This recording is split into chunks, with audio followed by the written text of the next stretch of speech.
Now the Honourable Minister of Finance will reply to the discussion.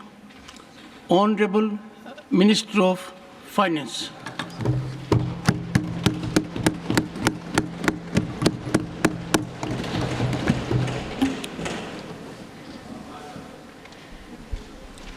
Thank you very much, Chairman, sir.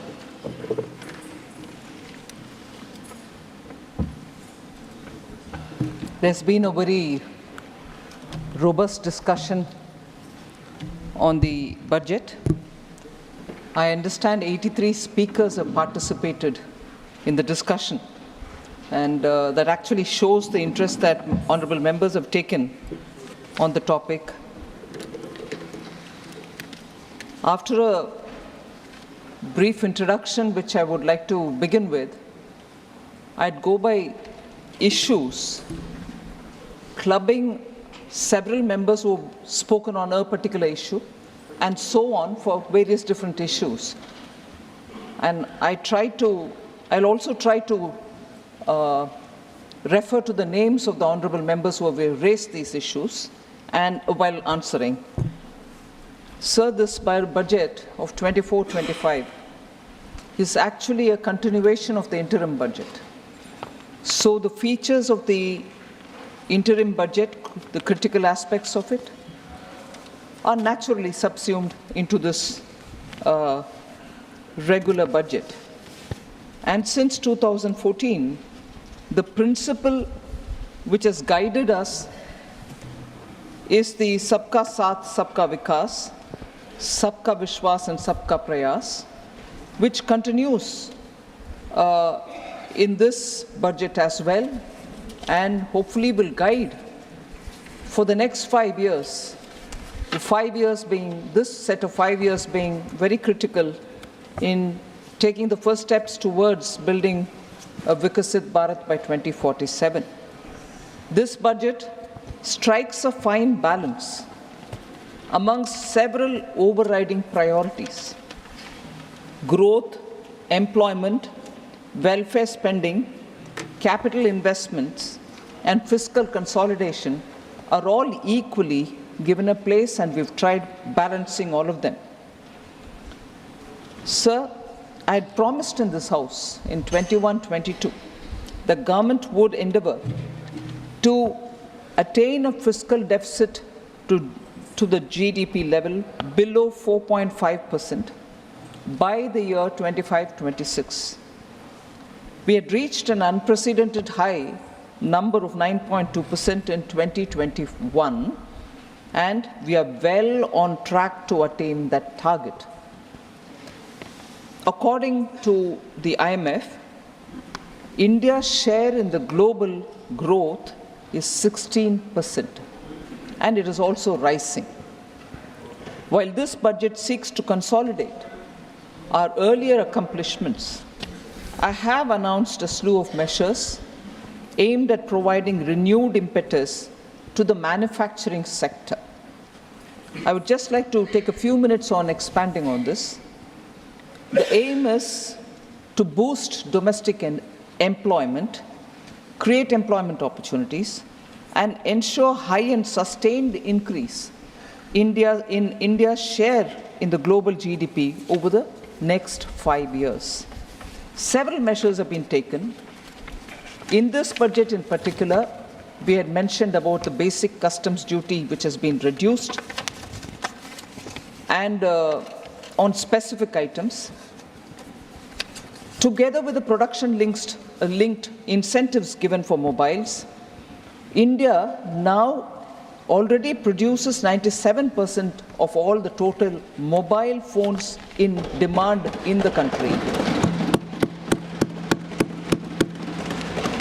and 30% of total production in India in the year 24 has gone for exports exclusively. So, India's production-linked incentive scheme stands out as a successful scheme, taking this one example, and in the other 13 sectors, 14 together, 13 sectors also, we see a lot of interest in investing and producing so that India becomes a manufacturing hub.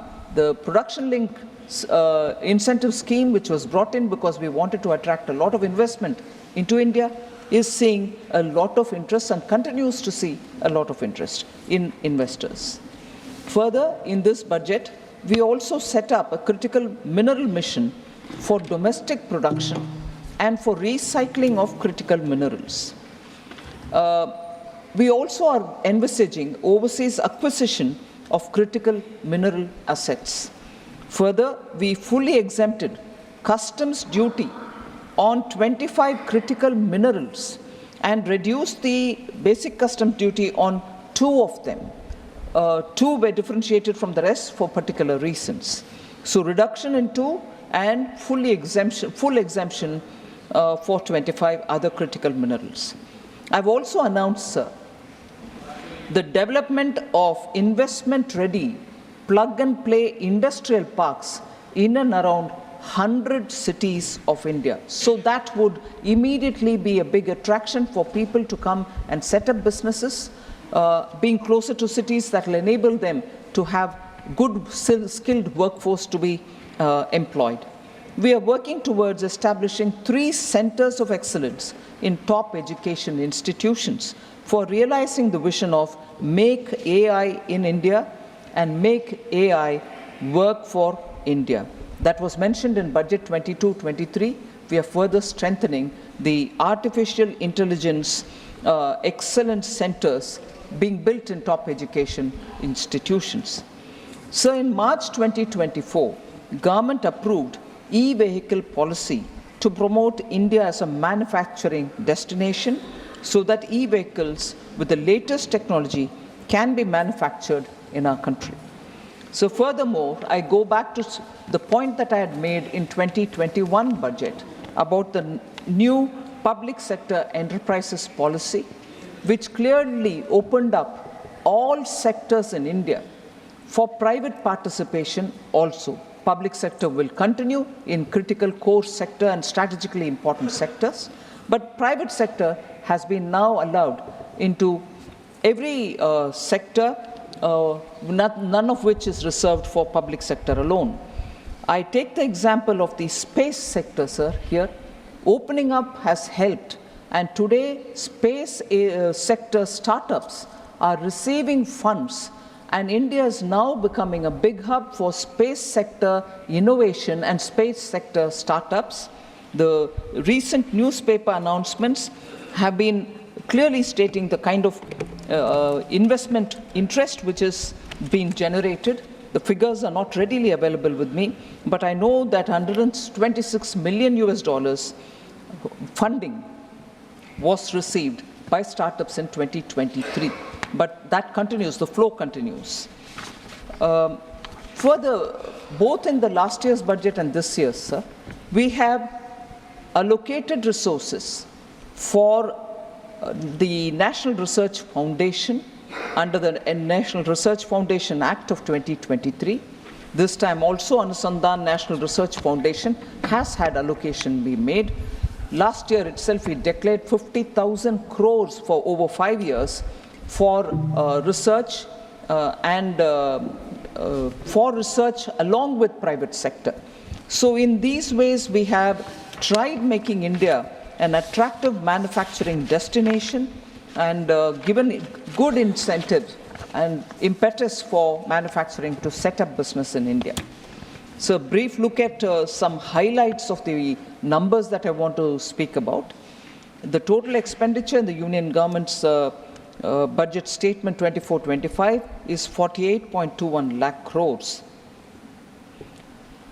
The total expenditure in the regular budget 24-25 is 54,744 crores more than that of the interim budget which was presented in 1st February this year. So the highlight that I would like to draw the attention of the honorable members is that capital expenditure is pegged at 11 lakh crores, and this is one of the biggest ever allocation made for capital expenditure, and this shows a 17% increase over the provisional actuals of FY 23-24. Over the last year, 17% increase over the last year. But in this context, I would like to highlight one important fact about the capital expenditure which happened during the UPA era. Capex allocation was 13.19 lakh crores between 2004-5 to 2013-14. The 10 years of UPA saw 13.19 lakh crores, whereas during our 10 years ending 2024, the allocation for capital expenditure is 43.82 lakh crores. So the emphasis that we've given, particularly after COVID, for the capital expenditure being one of the very important routes through which the economy revival can be planned, has actually shown result, but the actual numbers are these. So there is also interest among members to know if the transfer to the states has been proper and as has been recommended by the finance commissions. I would like to underline that our unflinching commitment to cooperative federalism, the total resources proposed to be transferred to the state this year, 24-25, is estimated to be 22.91 lakh crores. This actually entails an increase of about 2.49 lakh crores over 23-24. Even compared to last year, it's an increase of about 2.49 lakh crores. Similarly, the outlays for all union territories has also increased from 61,118 crores in 23-24 to 68,660 crores in 24-25. So the states and the union territories are clearly getting in time the resources which are expected to be released for them. Although the budget documents have details of different schemes, I'm moving over to this point about sectoral allocations. So there is this interest to know if the allocations for certain particular sectors have increased or decreased. I would like to just give a comparative picture, sir. Agriculture and allied sectors in 24-25 received 1.52 lakh crores, which is 8,000 crores more than the last year. There is no reduction. Just for comparison, 2013-14, when the UPA government term was over, they had given only 30,000 crore. 30,000 crore then, 1.52 lakh crores now. Sir, education, employment and skilling, 1.48 lakh.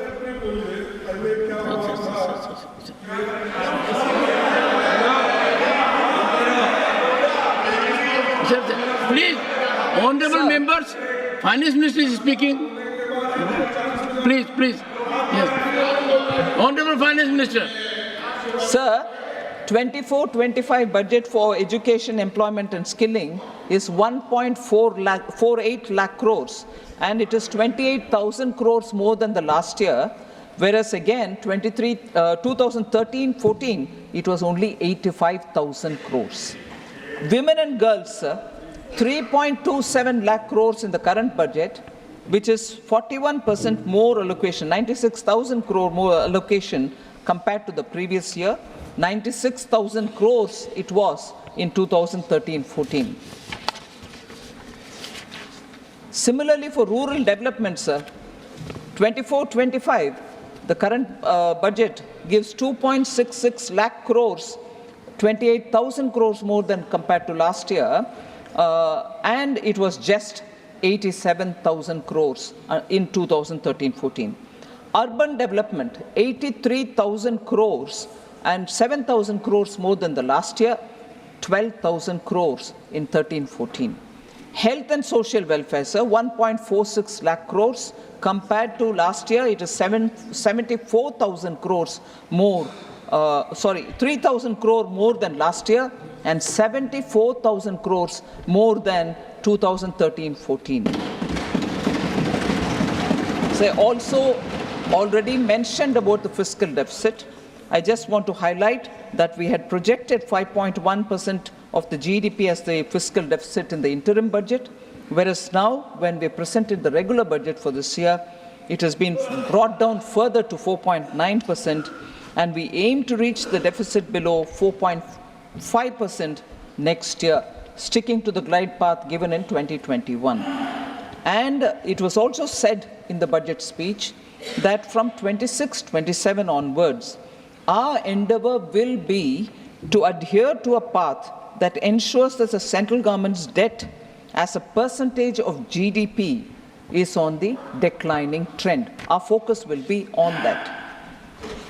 So I'd like to mention in this August House that the weighted average yield, which is broadly the one which corresponds to the average cost of borrowing of the central government securities issued during the 10-year period of 2014-15 to 2023-24 is lower by about 60 basis points than the period between 2004-5 to 13-14.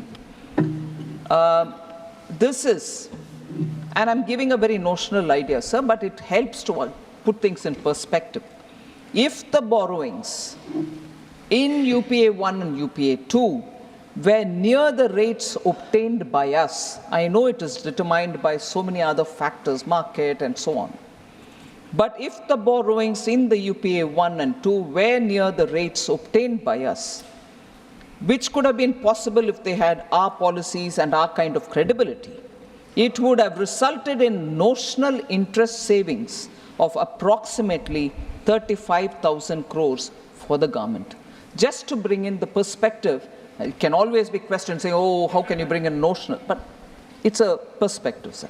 This points to recognition of this government's fiscal management and the management and this observation, the government's fiscal management prowess is an object. It's an observation of global observers, domain experts, and of course dispassionate economists, that the fiscal management of this government, which is a typical good feature which the Honorable then CM of Gujarat and now PM of country has always maintained fiscal prudence as one of the very important governance principles. Honorable members, therefore, would be pleased to know that with all these governance macroeconomic stability related features, the IMF has recently upgraded India's gross domestic product growth in the year 24-25 to 7%.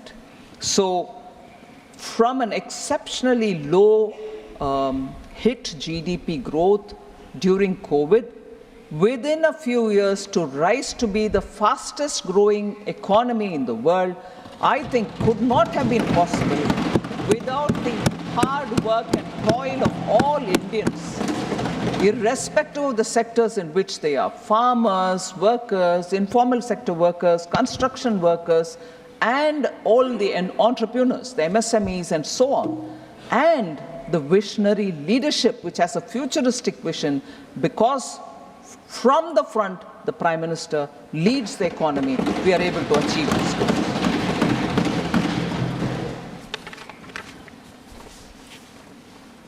So I also presented the budget for the Union Territory of Jammu and Kashmir. I just want to highlight a few important features before I move on to responding to honorable members' issues which they had raised on the budget. So I'm happy to inform that the concrete steps that have been taken by the Union Territory administration to free itself from the legacy fiscal distress related issues which they had inherited from the erstwhile state. And this has borne good results.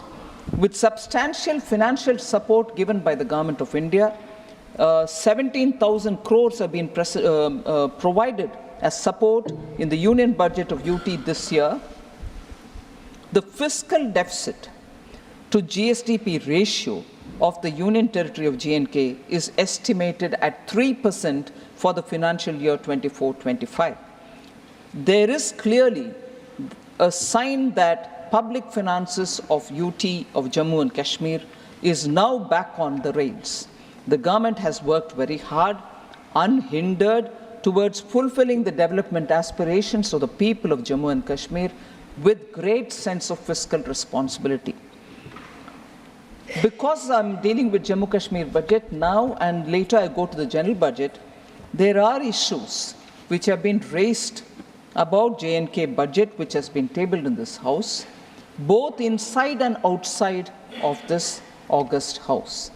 Now, I take this opportunity with your permission, sir, to address issues which have been raised in this house and equally because of importance given of those issues which have been raised outside as well. So the first issue is borrowings have risen from 12,000 crores to 24,000 crores in the last 2 years, and it is unprecedented and it shows fiscal mismanagement. This is an allegation. I'd like to respond, sir. Unlike other states and union territories, J&K has been plagued with pressures from externally sponsored terrorism. This is not a secret, all of us know it. In addition, historical legacy of poor governance, and I reiterate this point, sir, historical legacy of poor governance and low revenue base had created a situation of near perpetual distress and dependence on the union government. Just no way in which the state could have run without the union helping them, and that is how the main feature of J&K's state's budget was and also the economy was. Given this kind of a legacy inheritance that we've got, as part of the efforts to correct lingering fiscal distortions and for enabling transparent disclosure of the fiscal situation, the Union Territory Administration has brought off-budget borrowings onto its books. This has been done within the borrowing ceiling allowed to the Union Territory in each of the years which have gone by. So this is something which I have to state with conviction, that the UT was permitted to undertake additional borrowings against unutilized borrowing space from the previous years to take off-budget borrowings on the budget and finance its expenditure commitments. So the questions also, or the allegations also were that fiscal deficit was pegged at 1.6% and it has turned to 5.36 in FY24, more than 3 times the original estimate. And also that the capex has been slashed by 10%. The question therefore was, will the central government take blame for fiscal profligacy at the state level? I'd like to dispel any confusion in the minds of people. Along with the special support of 17,000 crore which has been announced in this budget from the union government, several other things are happening along with the efforts in recent past would reduce the fiscal deficit, and I hope it will reduce the fiscal deficit to 3.3% actually in 24-25. So it's not just the 17,000 crores that has been given as a special support, but also because of the efforts which are being put in the last few years, I think fiscal deficit will be back at 3%. While tax revenues, sir, have seen impressive growth, efforts on metering has improved billing and collection efficiency in the power sector, and that has also resulted in non-tax revenues increasing from 5,148 crores in 22-23 to 6,500 crores in 23-24. It's a big reform step that has been taken, well received by the people, and as a result of which we are able to have collection efficiency in the power sector. And I appreciate the J&K administration for having taken this effort, which is showing results for its own benefit. The Union Territory has also very important points, and this is a point which I submit to your consideration and for the August House to recognize, that the Union Territory has discontinued the earlier practices of running hundis and overdrafts from J&K Bank for its day-to-day cash management. This was a feature, sir. Every year, this would literally be a burden on J&K Bank and equally a lazy comfort for the administration that they could do this operation with the J&K Bank and get away with being transparent in the way in which they handled their accounts. I'm glad that this practice has been discontinued. During the last 4 years, the J&K Bank has made a remarkable turnaround from a loss-making bank of 1,139 crores of rupees in 2019-20. The bank has now made a profit of 1,700 crores in the year 23-24. So that is the kind of turnaround and that's the kind of efficiency with which the bank is now performing, being run professionally since after 2019. Capital expenditure for the Union Territory, sir, has also increased from 10,634 crore rupees 22-23 to 12,101 crore in 23-24. So recording a 13.8% growth. So J&K Union Territory and their situation is in a healthy fiscal situation, being able to meet the development aspirations of the state. One other point of criticism, if I may say so, has been that the state's tax to GDP ratio increased from 5 to 8% in 3 years. Does this mean the people of J&K are subject to heavy taxation without any corresponding increase in their welfare? This is one of the questions asked. I like to highlight, sir, that the J&K situation, J&K's higher tax to GDP ratio is due to better compliance and effective monitoring of the taxation system. I like to mention that with the introduction of GST, tax rate across the country is the same on all GST products. The rate of taxation on non-GST items are either at par with other states or only lower and not higher in J&K. Revenues from GST, motor spirit tax, excise, stamp duties were 9,467 crores in 2019-20. It has increased to 13,903 crores in the year 23-24. So the administration is showing efficiency in collecting from non-GST tax also. And as a result, the fiscal health of the state is also improving. So the UT has also given care to expand the dealer registrations, improved GST return compliances, initiated a lot of e-stamping systems, and conducted transparent excise auctions. Very important, sir. Transparent excise auctions. So that itself gives a lot of confidence about the way in which J&K administration is moving. On the employment rates, sir, 15 to 59-year-olds, the unemployment rate has come down from 6.4% in 2020-21, gradually to 5.7% in 21-22, and to 4.4% in 22-23.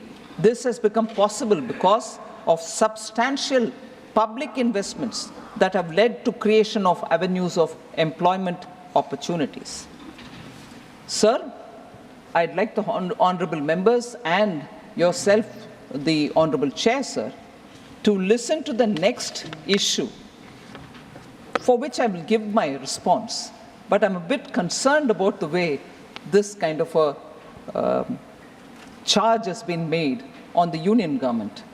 Sir, the allegation is, and I read it, perhaps the most worrying development is the FM's announcement that the union government has agreed to take the entire burden of the budget of police in J&K by spending 12,000 crores. It further goes to say this was earlier being done by the union government as part of the security reimbursement expenditure.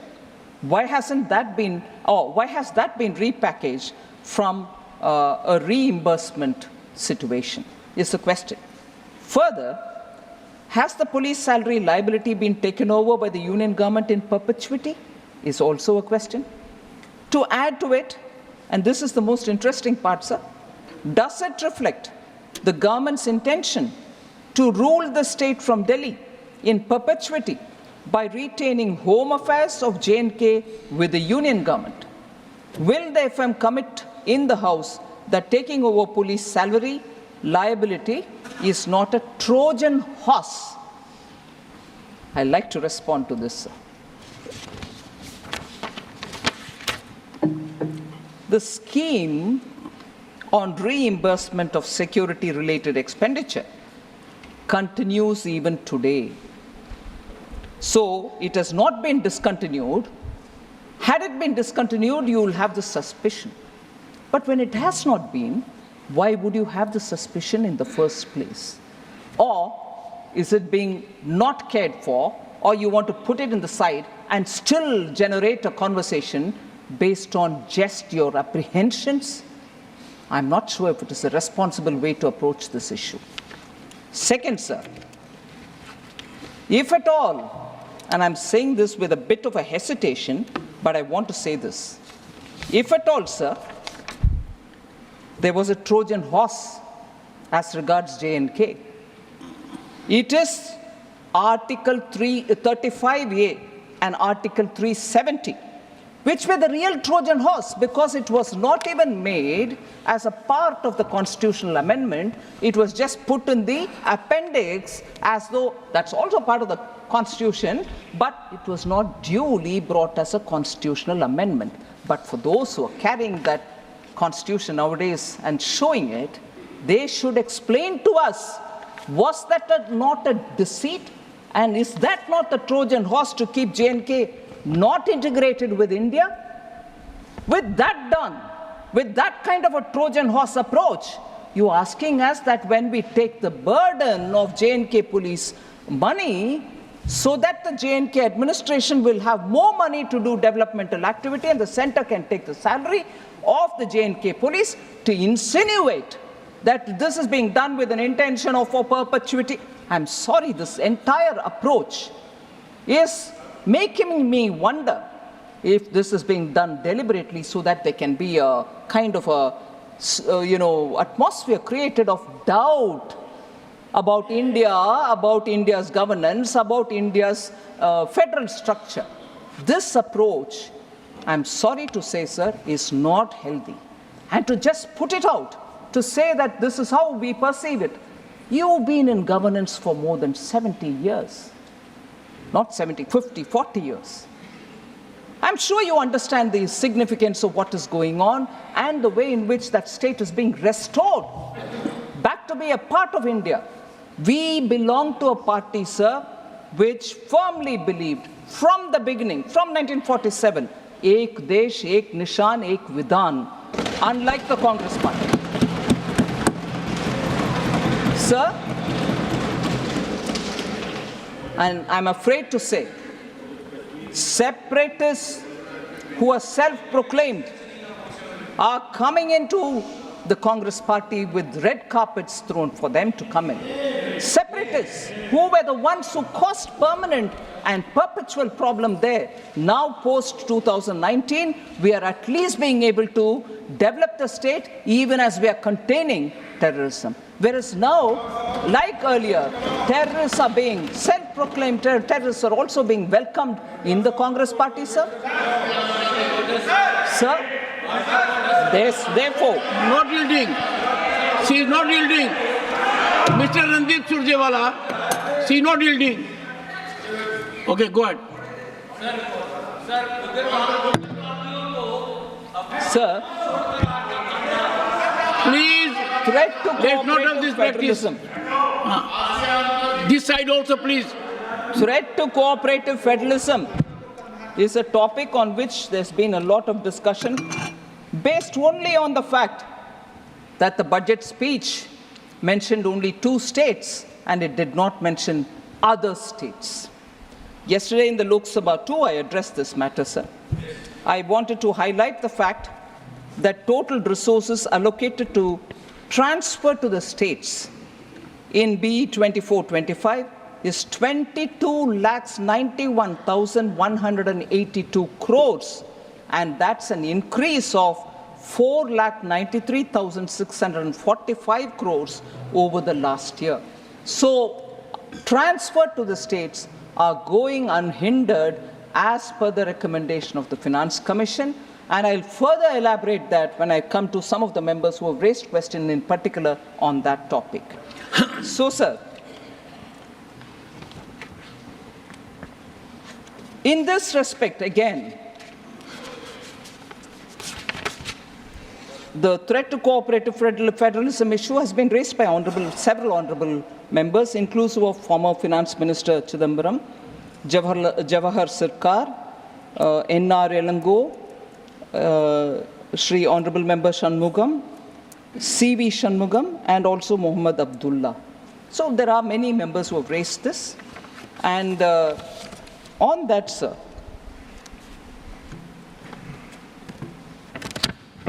if the inference is that I've spoken about only 2 states and left the others out, it means monies are not even going to those states, is an immediate propaganda after the budget was presented in the House, which was taken up in a big way by the India Alliance. It can't be India Alliance here. India Alliance. Or say I.N.D.I.A. India Alliance. Sir, therefore, what is the last A for? How can it be India Alliance? Mr. India Chidambaram. Alliance. Mr. Chidambaram, not while sitting. Please, you are a very senior member. Please, and maintain order. She not yielding. Sir, if only 2 states were named and others were not, I just want to highlight what happened in the earlier budgets, which were presented by Congress-led UPA.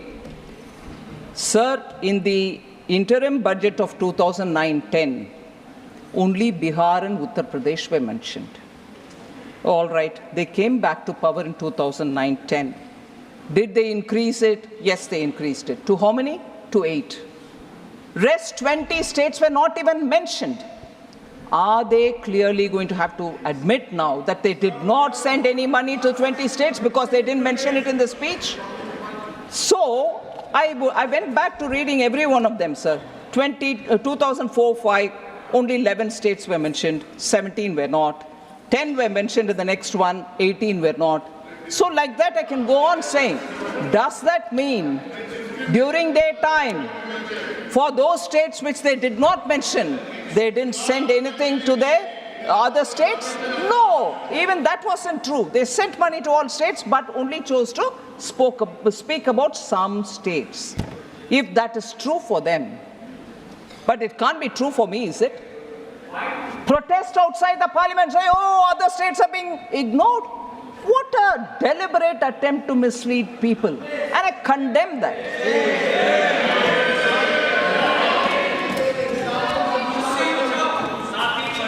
Sir,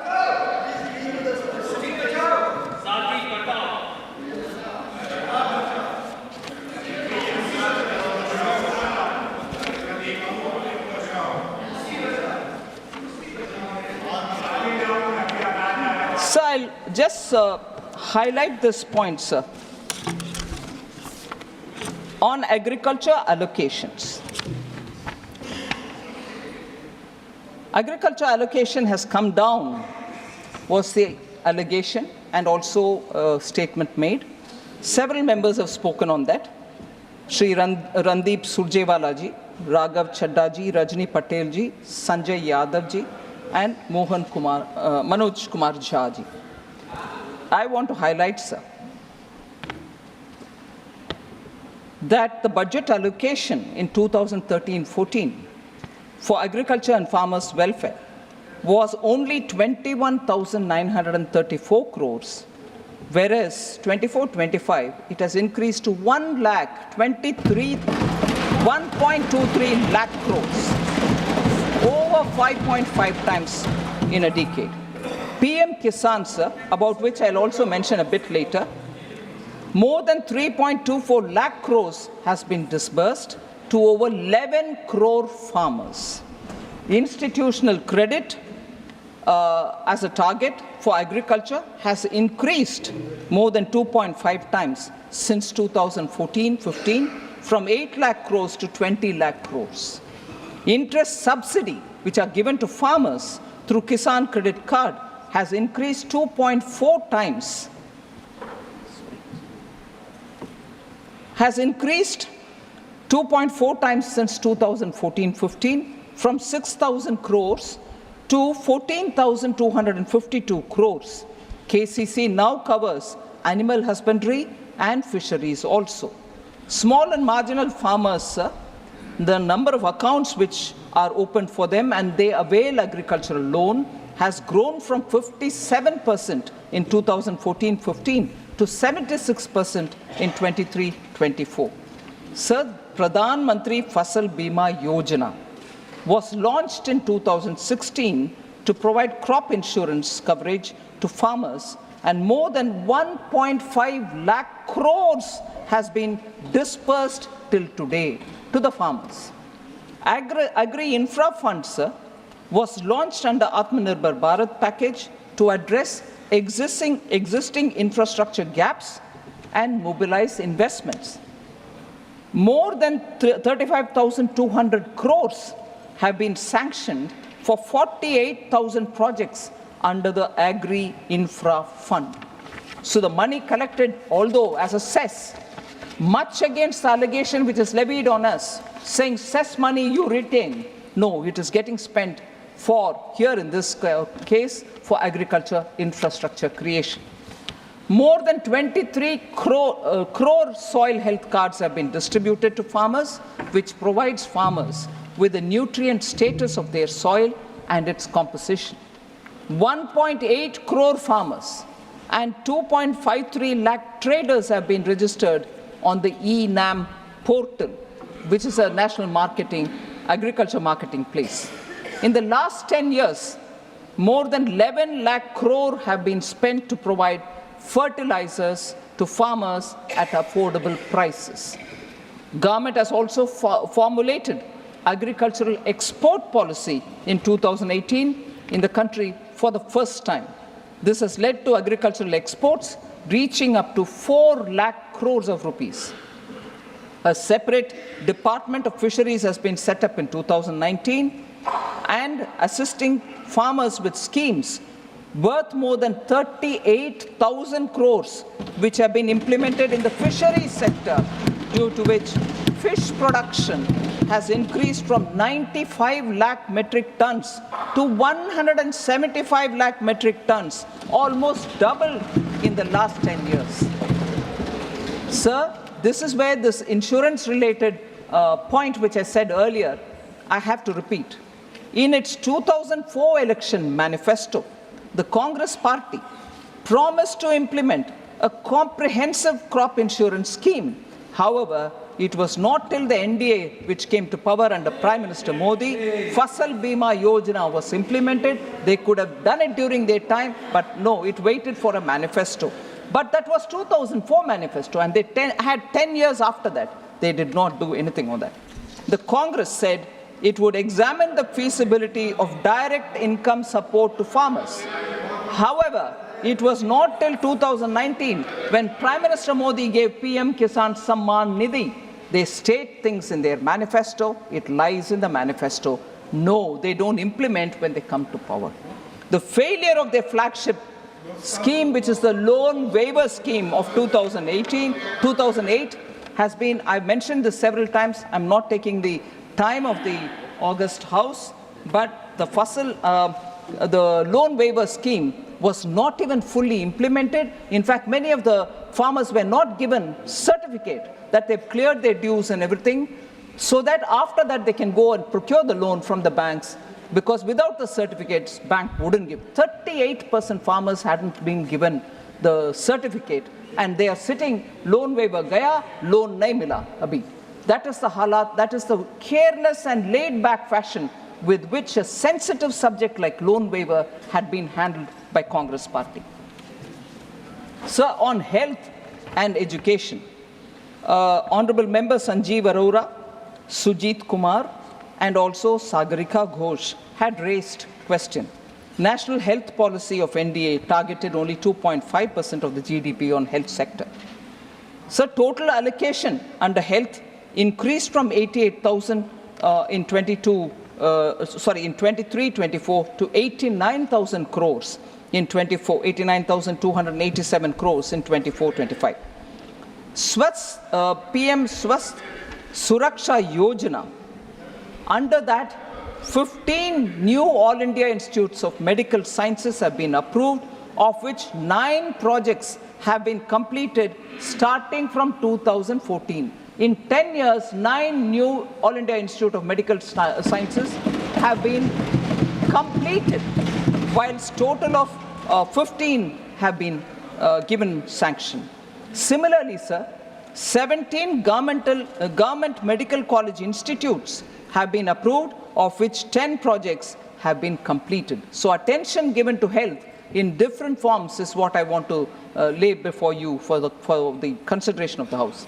Sir, PM Jan Arogya Yojana, 34.28 crore Ayushman Bharat cards were issued, 94,225 crores have been authorized for hospital admissions. So the out-of-pocket expense of patients are all being brought down because of the various measures which have been taken out. Under Mission Indradhanush, cumulative total number of children vaccinated is 5.42 crores. Cumulative total number of pregnant women vaccinated is 1.31 crores. So the Pradhan Mantri Dialysis, National Dialysis Program, sir, has been implemented in 748 districts at 1,485 centers, and it deploys 10,077 hemodialysis machines. A total of 23.33 lakh patients have availed of this facility of dialysis. 2.7 crore hemodialysis sessions have been held as of 30th April 2024.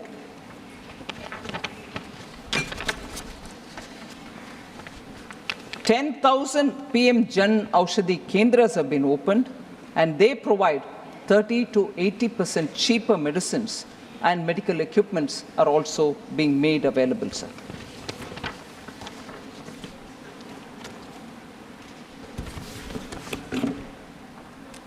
Sir, on unemployment, several members have spoken.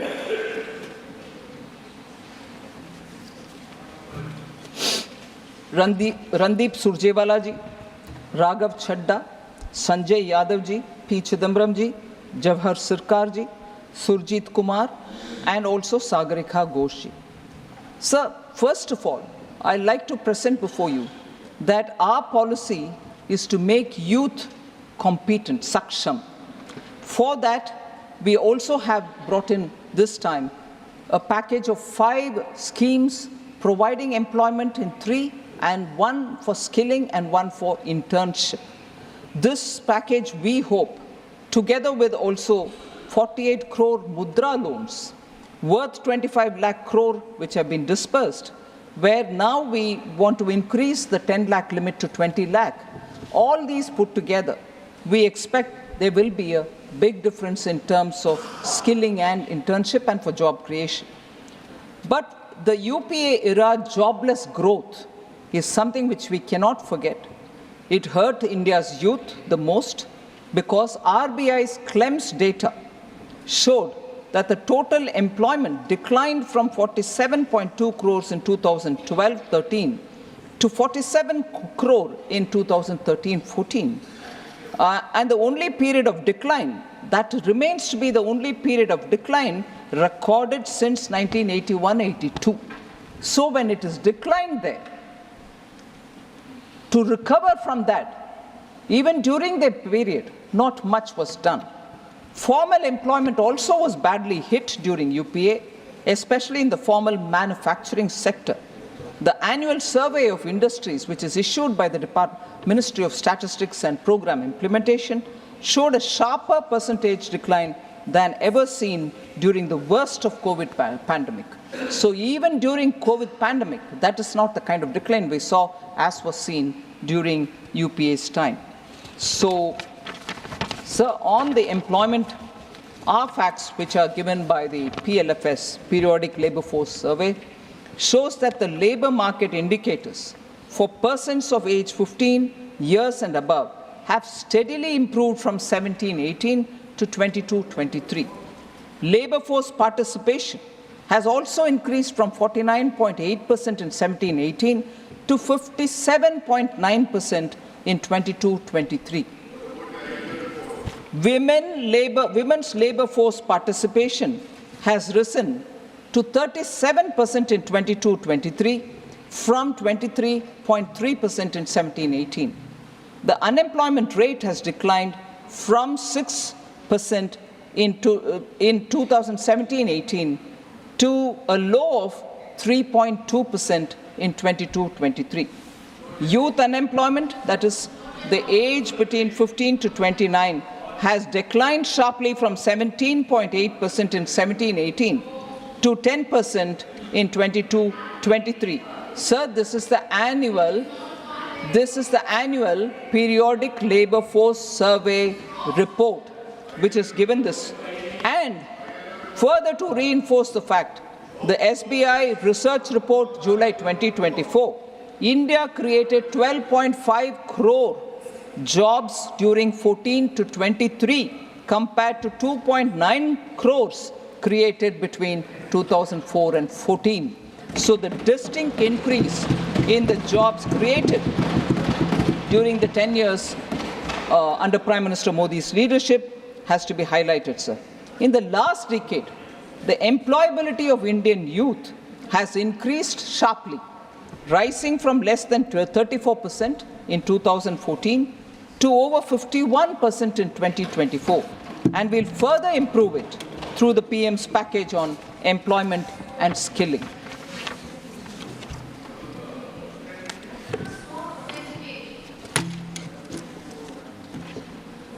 So inflation. There's been a lot of discussion on that, sir. I'd like to give the data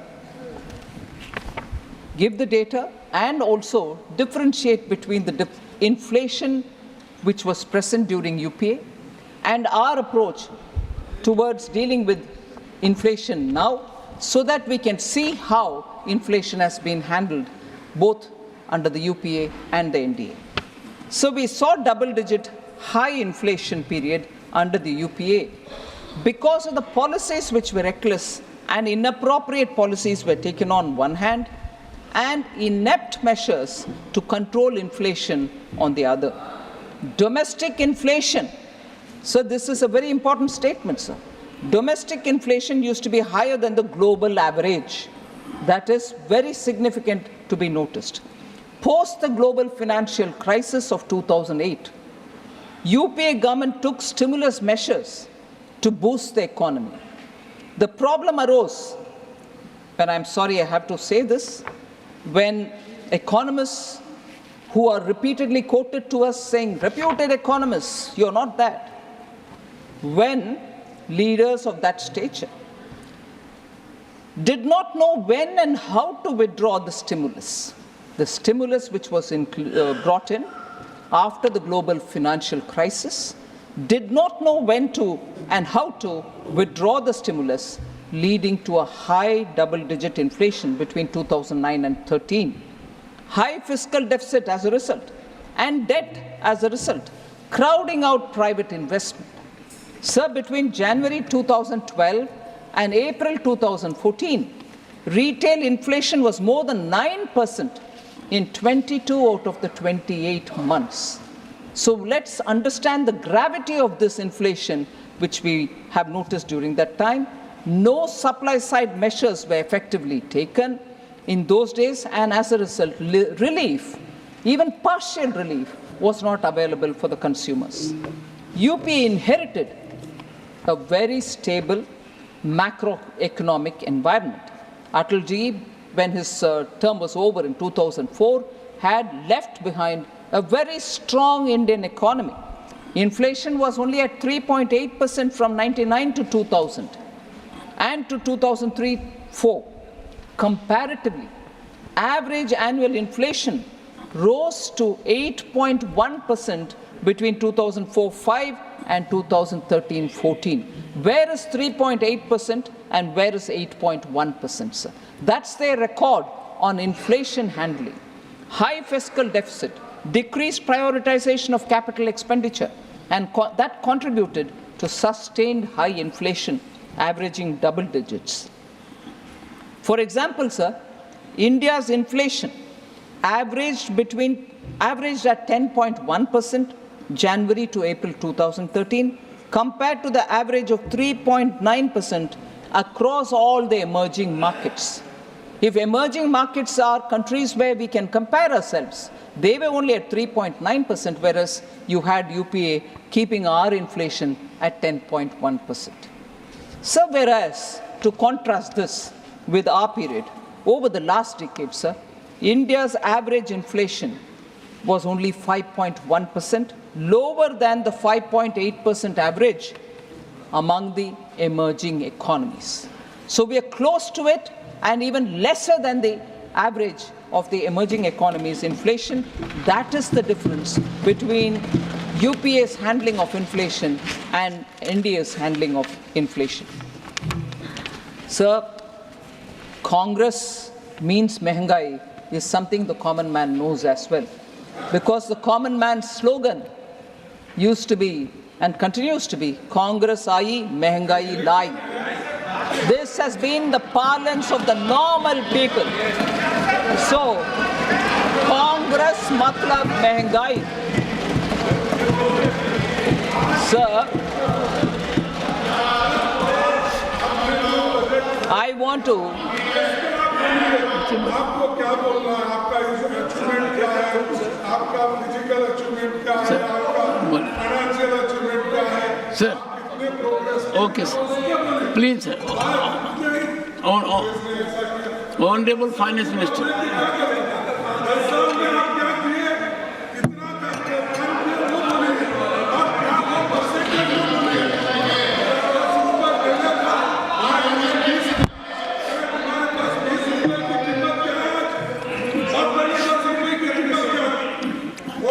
Honorable Finance Minister, please. Sir. Honorable Leader of the Opposition, sir. No, sir. Sir, please. See, not yielding, sir. See, not yielding. Okay, I'll leave. Sir, see, not yielding. Okay, I sit, sir. Sir. Yielded. Okay. रख के क्या करना चाहिए? ठीक है. Yes. रुकिए.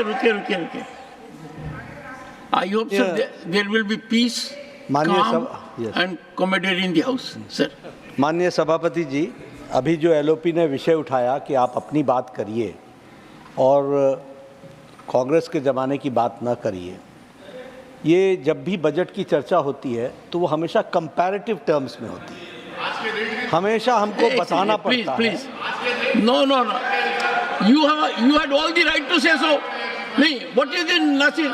You had all the right to. Please, no, I don't appreciate it. Sorry, I don't appreciate. No, don't appreciate. What is this? Forget about it. Nothing is going on record. Why are you saying so, sir? Rajya Sabha में आने वाले लोगों के बारे में भी Congress party को सोचना चाहिए कि इस हाउस में चर्चा की गरिमा और चर्चा को कैसे आगे बढ़ाना है. मैं यहाँ पर सिर्फ माननीय वित्त मंत्री श्रीमती निर्मला सीतारमन जी जो बात कह रही थी उनके पक्ष में हाउस को ये बताना चाहता हूँ कि बजट रिलेटिव और कंपैरेटिव टर्म्स में बताया जाता है. हमें अगर विकास बताना है तो हमको बताना है कि हम कहाँ से चले और कहाँ पहुँचे. हमको यह भी बताना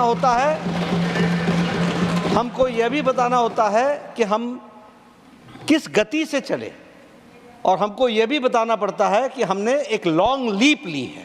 एक लंबी छलांग ली है। और जब हम ये लंबी छलांग लेने की बात करते हैं तो हम अंधकार से उजाले की ओर जाते हैं। और उसका पर्यायवाची जब हम ढूंढेंगे तो 2014 के पहले अंधकार दिखता है और 2014 के बाद उजाला दिखता है।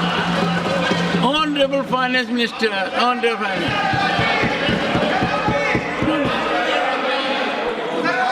Minister, no, nothing will go on record. No, not yours. I'm asking another minister. Please take your seat. Only Finance Minister will address, please. No, I can't open the debate. The debate is over, please. Please, no, sir. Only Honorable Finance Minister will speak. We have to maintain some decorum in the House, and I'm glad we are improving a lot. Please. Thank you very much, Chairman, sir. Sir, I do take what the Honorable Leader of the Opposition has suggested. What we do today is what I'm highlighting, and therefore also saying something similar of this kind didn't happen then.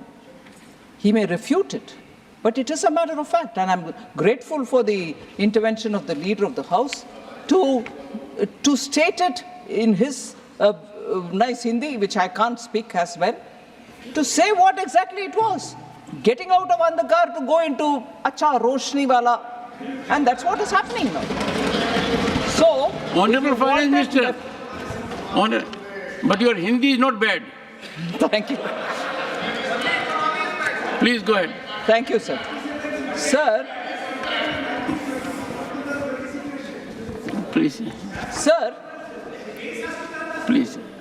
Honorable Finance Minister, please. Sir, it is not just me who's talking about what had not happened then, and it's not just me who's talking about what kind of things had happened then. I'm saying what not happened then and what kinds of things happened then, based on eminent people and their words. Take, for example, what one former governor of Reserve Bank had to say. And I'm quoting, I'm not taking his name. I don't know if it is permitted, because I think people who are not members of this House you should not name and so on. So I will just say former governor of Reserve Bank.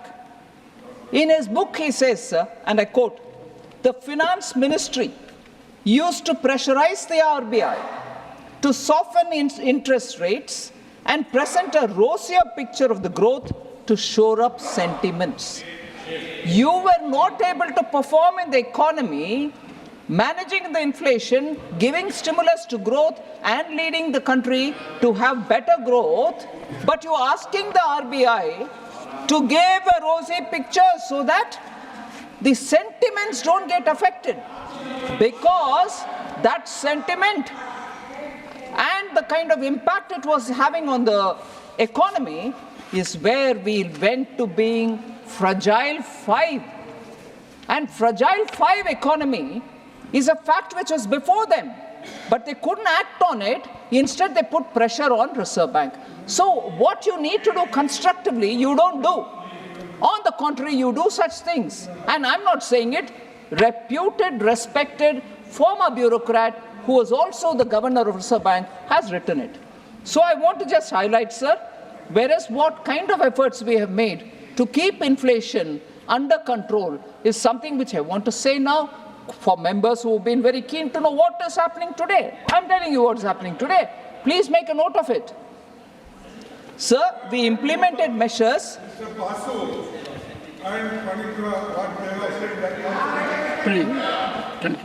Sir, we implemented measures leading to a reduced average inflation of 4.5% in 14-15 to 2018-19, well within the RBI's target range of 2 to 6%. Sir, moreover, India's inflation during 2020 and 23 was much lower than the global average. So I want to highlight why it was so. Because competent and proactive measures were undertaken by the government to control inflation, and we managed to contain inflation at 5.7% from 2019-20 to 23-24, despite challenges. which were unforeseen, and the size and the magnitude of COVID was something which all over the world, even today, has tarnished the economies, and they are not able to come out of it, whereas we have managed to be closer to the tolerance band given by RBI. Many countries faced 3 or 4 decade high double-digit inflation after the COVID pandemic. So I just want to list out the 5-year terms and the inflation rates which have prevailed. These are numbers which are already in public domain, but it's useful for us to compare so that we know what are policy-induced internal factors which drove UPA's inflation as different from NDA's inflation, which is largely driven by a pandemic and because of the global disruptions. So the difference between the inflation then and the inflation now are very clearly before us. NDA's period, sir, 5 years between 1999 and 2004, retail inflation was only 3.8%. UPA 1, 5 years, it was 6%. UPA 2, 10.2%. So if you were to take 10 years of UPA 1 and 2, it was 8%, 8.1%. NDA 1, sir, between 14 to 19, 4.5%. NDA 2, 5.7%, sir. NDA 1 and 2 put together, 10 years, 5.1% inflation. Where is 5.1 and where is 8.1, sir, of the 10 years then, 10 years now?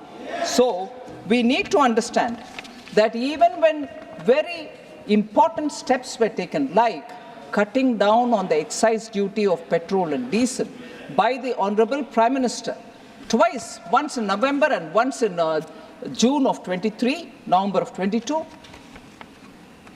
every state tried to reduce. But for political scoring of a point, Congress-ruled states did not. And even then and now, the inflation in those states, even if the change of government has happened, continues to be higher, and efforts to contain them is even being taken now also. They just didn't want to cut down. On the contrary, if I remember correct, our president and the leader of the House here is from Himachal Pradesh. The first thing the government did there after being elected was to increase the price of petrol and diesel. Now the cry for inflation in this House, questions on what action you're taking to contain inflation. Congress government in Himachal Pradesh, a small state, increases the price, and here the lecture is about contain the prices, bring it down. Congress can do that. So was the effort, so was it in Karnataka. So inflation and containment measures may be questions on us, and we are willing to answer. But what about those states which are being governed by Congress, sir? The steps that we've taken, the steps that we have taken to control inflation, sir, strategic policies for targeting inflation have been taken. PM Garib Kalyan Anna Yojana is to make sure that people get the bottommost layer, poorest people get their grains at least, so that they can have some kind of assurance that they have something to feed their family with. Government continuously offloads wheat and rice from the central pool under the open market sale scheme to increase availability in the market, steps that we are taking. To prevent hoarding and unscrupulous speculation, traders and wholesalers, big chain retailers, and processors were required to disclose their stock positions of wheat and rice. We follow them, we pursue with them, and then ensure that the stocks are coming into the market. Under the price stabilization fund, sir, a dynamic buffer stock of pulses is maintained, and calibrated release of stocks contain the price, and we keep procuring to increase the buffer stock. Basic duty on crude palm oil, crude soya bean oil, and crude sunflower oil was cut from 2.5% to nil, so that crude oil can come into India, edible crude oil, and that can be refined, creating jobs, at the same time making edible oil available in the country. The agri-cess on oils was reduced from 20% to 5%.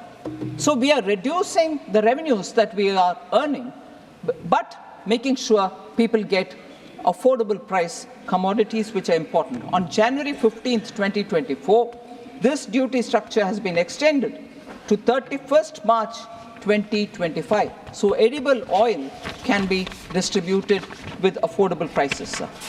We have also taken measures to make sure basic items like atta, rice, chana dal and moong dal are distributed in the Bharat Atta, Bharat Rice and Bharat Chana Dal and Moong Dal branded so that they can be sold at affordable prices. Per kg cost of atta is 27 rupees 50 paise. Per kg rice is 27.50. Chana is 60 rupees a kg. And Bharat Moong Dal is at 107 a kg, 93 for Sabut Moong Dal. These are being sold. 14.7 lakh tons have been sold of atta, 13.98 lakh tons of rice, 11.52 lakh tons of chana dal, and 2,984.37 tons of moong dal, both put together, sabut and dhula hua, are sold, which means people are benefiting from the wholesale distribution, which is under the brand Bharat. So therefore, sir, I want to make sure that the efforts taken by this government to contain inflation are informed to the honorable members, and they know that we are taking the necessary steps. Quickly on Poshan Abhiyan, sir, and Saksham Anganwadi, the question which Sujit Kumarji from BJD had raised. Poshan and Saksham Anganwadi allocations have only increased and not come down. 20,554 crores in 23-24 to 21,200 crores in 24-25. On per capita income also, RJD Sanjay Yadavji has questioned. Sir, per capita income at constant prices grew at an average rate of 4% during 2012-13 to 2013-14. In all subsequent to those 2 years, except in 2019-20 and 2021, which were the pandemic years, the growth in per capita income at constant prices was higher than 2012-13 and 13-14. I can just read it out at constant prices, sir. 12-13 is 3.3, 13-14 is 4.6, and so on, except when in 2021 it was minus 8.9, it has recovered to be 5.7 now. So per capita income issue is also something I want to address.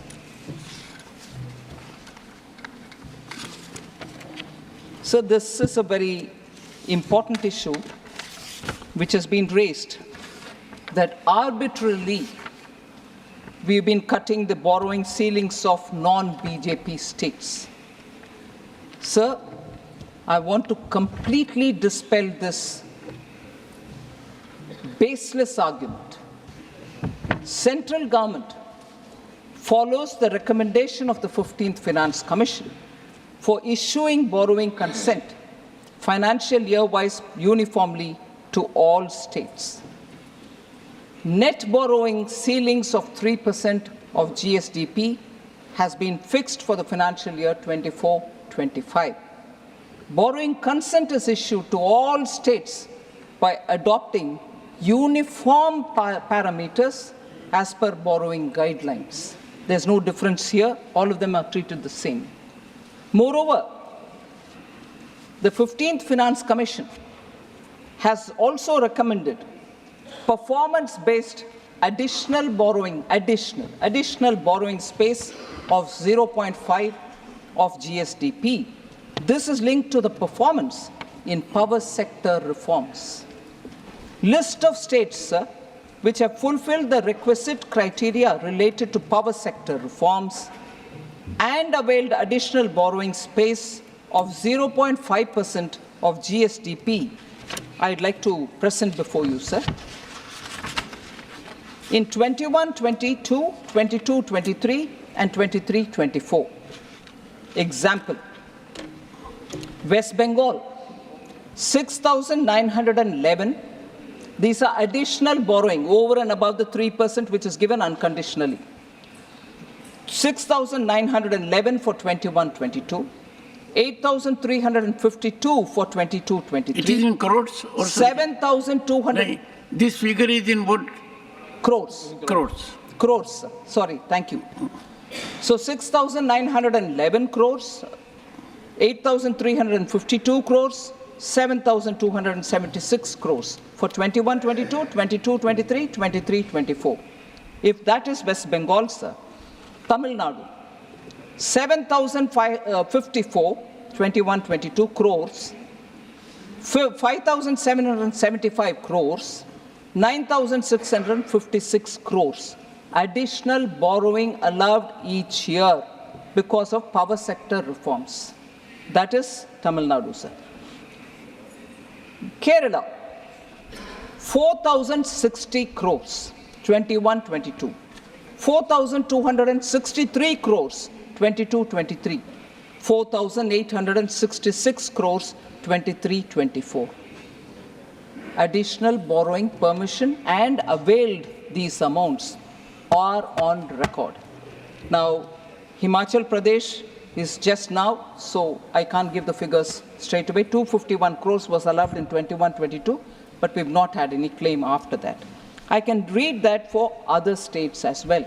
So there is no arbitrariness here. On the Kerala issue, sir, I can't find Honorable Member John Brittas because he did raise this issue in between when I was speaking. He's not here. But never mind, I'll say, sir. On the Kerala issue, sir, Honorable Supreme Court has also mentioned to the state to resolve the matter amicably with the centre. It implicitly supported the stand of the centre. They didn't say centre is wrong. Thank you. Don't take your seat. Take your seat. Take your seat. No, you are here, but not to interrupt, to listen. But sit down, sit down. Sit down. No, your name was referred because you were absent. Now that you are present, you will follow the decorous conduct. Please. No. This is not done. You are an experienced person. Sit down. So on the Kerala issue, sir. And Honorable Minister, a word of suggestion. Yes, sir. Next time, be careful. Oh, right. While okay, naming Dr. John Brittas. Because if you name him, he claims a right. Oh, right. And you... Well, I don't want to name anyone. So on the Kerala issue, sir, Honorable Supreme Court has actually mentioned that the state should go amicably settle the matter as regards borrowing. The Supreme Court did not imply that there's wrongdoing or a malafide. If I can infer it, sir, implicitly supported the stand of the centre. I'll quote just one small paragraph, sir. The plaintiff state, Kerala, has failed to establish the three prongs of proving prima facie case: balance of convenience and irreparable injury. State of Kerala is not entitled to interim injunction as prayed. So the subject of Article 293, whether the centre should do it, should take an oversight mechanism, all this may be enough. Please maintain decorum. No. Please take your seat. Please, only an interruption for, please, Honorable Finance, please continue. Please continue. Dr. John Brittas, don't make it a habit. Please. Sir. Please. Okay. I want to just pick on the word he uttered, sir. Sir, Honorable Member John Brittas, I wanted to refer to him because he was not here. You were gracious enough to say, oh, he's come, you talk about it. Then there was this little banter about whether he gets a right to... I have not mentioned anything about him till now, but he would, in the interest of his state, want to speak something. But to imply that I'm picking and choosing to my convenience is because he has not heard what I said earlier, or not even was here to hear what borrowing, additional borrowing over and above the 3% which is given unconditionally has been given to Kerala over the 3 years. He was not even here to hear it. And then to say, no, she's picking and choosing. No, I've given a comprehensive picture of what the additional borrowing is, which is a conditional borrowing. But earlier, the 3% was completely given, was all said, sir. Unfortunately, John Britta's honorable member was not here. Now to say she's picking and choosing, no. I've given the whole story and I'm picking and choosing one line, which is important for establishing centers' credibility. One second. Honorable Finance Minister. Based on the Constitution. Honorable Finance, what I find is Dr. John Brittas makes impact when he is absent, makes impact when he is present. Now, take your seat. Honorable Finance Minister. Sir. No. This is never done, sir. You know it more than I do. Please, sir. No. Sir, based on the constitutional provisions. Please, go ahead. Please. Sir, based on the constitutional provisions, sir, the government of India... I can't restart the debate. I say, oh, okay. Normally, when I ask a speaker to look at me, then I thought it is best to have eye contact also. Please, go ahead.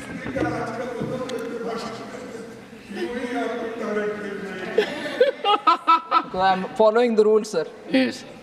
No, the leader of the opposition has appreciated you. Thank you very much. Please go ahead. Sir, based on the constitutional provisions, sir, the government of India adopts a rule-based system. This ensures fairness to all states and no deviation is entertained because of presumed entitlements or presumed prejudices that may prevail. No, we follow as per the Finance Commission's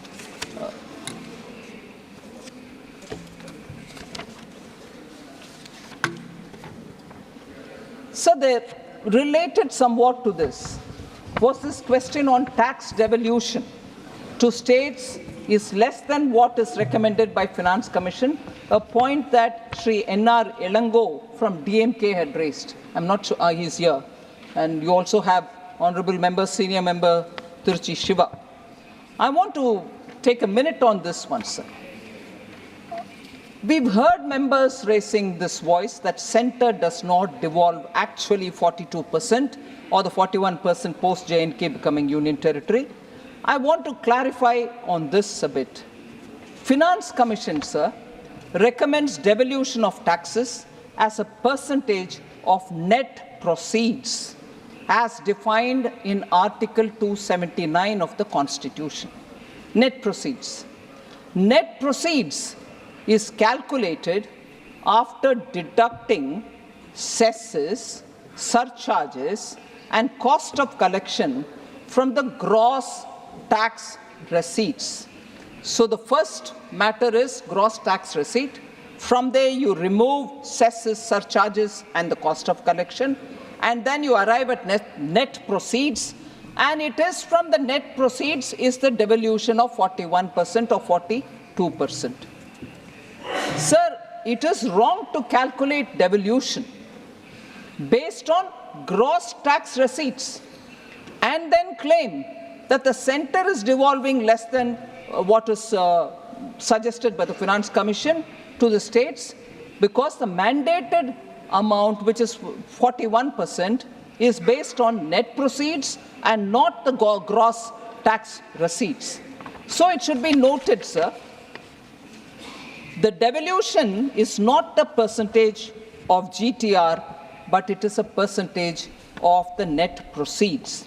Centre has always given the prescribed percentage from the net proceeds without fail to the states. And who arrives at the net proceeds? Does the centre decide the amount? No. The net proceeds are certified by the CAG. It is that amount which the CAG gives you as net proceeds is this much, so on this you will devolve 41% to the states. So I cannot choose saying net proceed is only this much and not another. That is done by the CAG. Every year it does. It's not as if it is done 1 year. Net proceeds is decided by the CAG every year. And also, I want to highlight this point because I want to elaborate on that for 1 minute. This is decided by CAG every year. And if there are any dues pending to the states, it is also immediately released. Now, with this said, I want to highlight and draw your attention, Chairman, sir, Deputy Chairman, sir. I want to inform the members that our government has devolved 82,000 crores as a part of the tax devolution after obtaining the CAG certificate in March 22. So what is special about it? I'm claiming that every year I'm giving it in time. So why am I mentioning only this 82,000? Sir, from 1996-97 to 2014, when Prime Minister Modi comes in, between 96 to 2014, there was a accumulated due of 82,000 crore on tax devolution, which was not devolved. And no government in between had taken a call on it. We cleared it after the CAG gave the certificate in March 22. 82,000 crores pending from 96. No, you're not giving me 42 as per. You go on a wrong calculation on not net proceeds but on GTR. And also not recognize the fact, भैया 96 से जो pending है, उसका भी हम clear कर रहे हैं 22 में. States को कैसे मोदी जी अलग तरीके से डील करते हैं सर? नहीं करते हैं. वो भी चीफ मिनिस्टर रहे हैं. उनको मालूम है स्टेट्स का दिक्कत.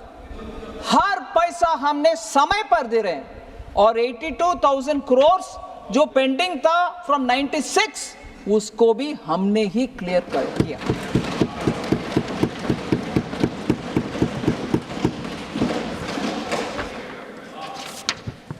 Sir, almost at the end, sir.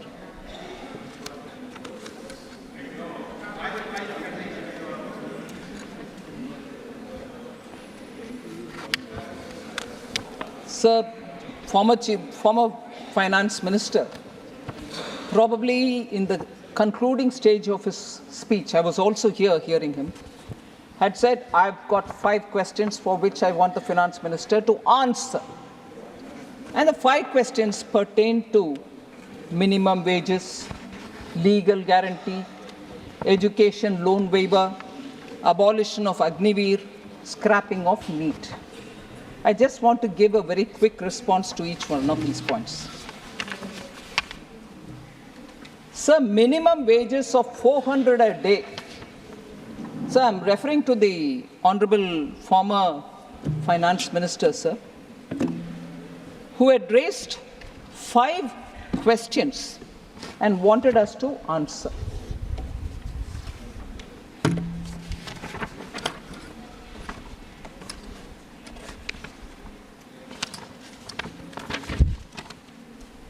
Sorry, sir, 1 minute.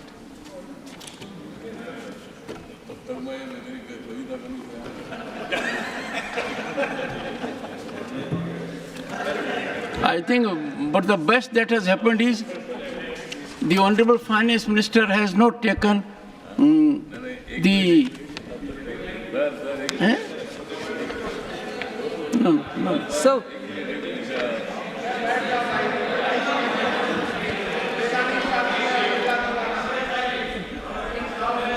No. The Honorable Minister is also appointed, but not this occasion. 400. Not this occasion. Yes, not you. There is another Honorable Minister behind you. Oh, okay. So my problem is I'll have to find some mechanism. If there are Honorable Ministers and the second one rises, then if I tell one, the other one may misunderstand it. Honorable Minister, please. Yes, sir, I'm just responding, sir. Well, I'm not addressing the Honorable Finance Minister. Yes. Mr. Thavle, please. For the चलो कम से कम आपने ऐसी चर्चा तो की जो थोड़ा सी हंसी मजाक की हुई. Otherwise, you are very serious when you make an observation. Sir, we raised 5 questions. Please, Honorable Minister. No, I will not allow. If I had to allow, I would have allowed leader of opposition. I will not allow anyone. He had raised 5 questions, sir, on which he said, why can't 400 rupees be declared as the minimum wages per day? Sir, I think he is talking about Manrega Act and through which declare a minimum wage of 400.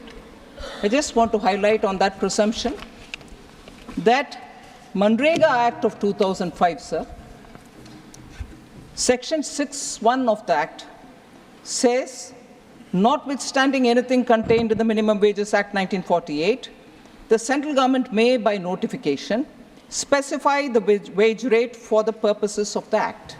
It says that.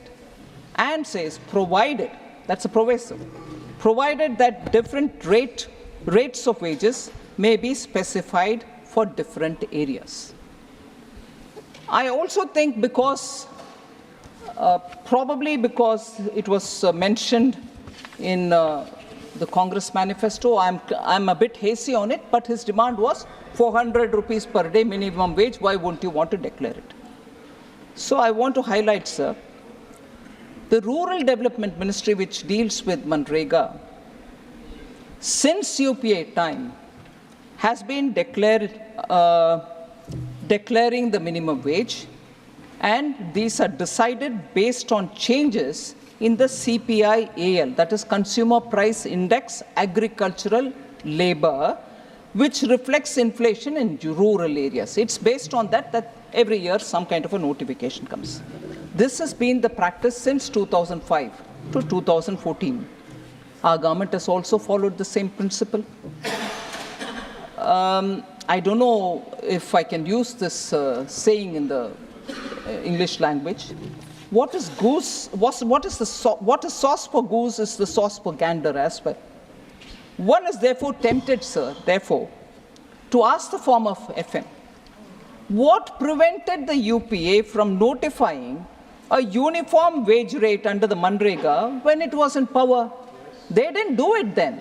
But now, if he is quoting the Manrega Act and demanding that Government of India declare 400 rupees as minimum wage, I would want to also highlight, and I'm sure being a legal mind, he would be aware of this nuance. The Minimum Wages Act of 1948 also empowers the states to fix minimum wages with respect to categories, various categories of employment, unskilled employment, and so on. So in the states, minimum wages are again fixed differently for different states.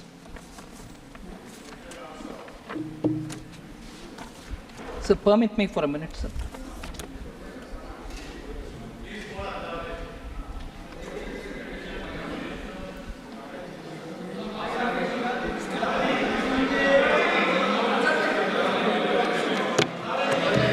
So, Minimum Wages Act, sir,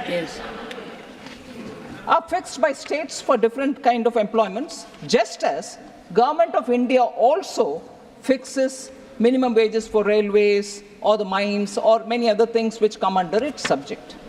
For example, sir, I'm taking the example of Karnataka. State government notifies 4 different zones to fix minimum wages for unskilled workers. Zone 1 is for Bangalore city and the city corporation area. Zone 2 is for district headquarters and in the various districts, and so on. In the state of Himachal Pradesh, I would like to draw your attention, sir. In the state of Himachal Pradesh, as per the latest notification, or latest in this subject, which was issued in May 23, it was issued by the state government that unskilled wage earners will get a 375 rupees minimum wage. 1 second.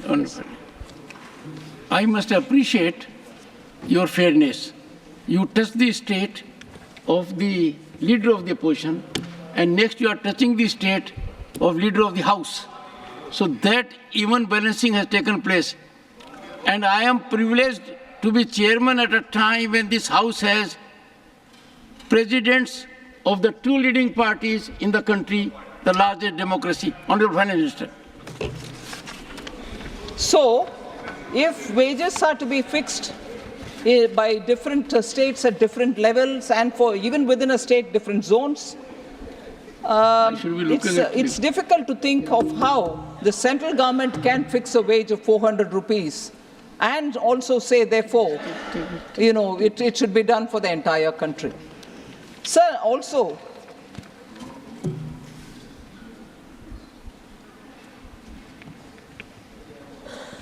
it must have been a slip of the tongue. I don't want to pick on it, but I'm very tempted, sir.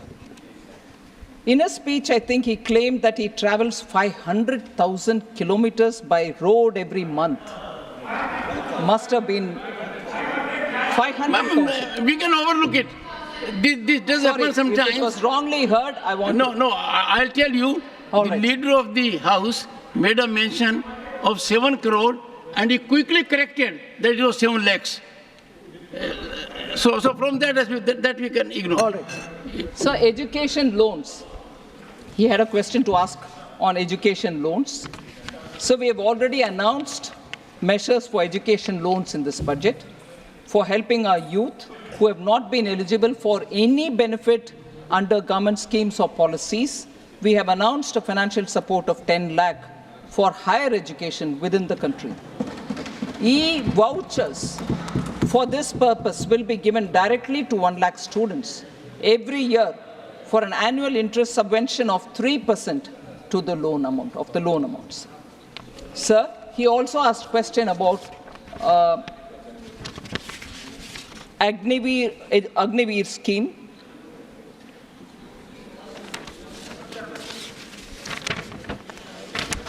I wanted to highlight, sir, former finance minister has served as also former home minister. I'm sure he understands the nuance involved in national security. Agniveer is a very reformative step to enhance the capabilities and battle readiness of our armed forces. It ensures actually that we have fit soldiers who are on the front line. So one of the expected outcomes of the scheme is that armed forces will have much younger force by recruiting those in the age group of 17.5 years to 21 years and retaining only 25%, thus reducing the average age of the Indian soldier. Why should we do it, sir? In countries like the US and the UK, soldiers are required to render only 2 of the 6 years in service because they want to keep the young, fit, and agile person at the borders. I hope on matters related to the fitness and battle readiness of the Indian Army or the armed forces, we don't do politics, sir, because it is something which is going to be critical for this country. We need young, fit, and battle-ready young people who are going to be trained. In fact, I was going to bring in here one of the news items which had come in the last 2 days about how, in terms of fitness and in terms of skills acquired, which are so required at the borders, Agniveer people have come out with flying colors. Studies have proved it. So this is a scheme which is very important, and we need to have greater sense of looking at the national interest rather than just take policies on some other consideration.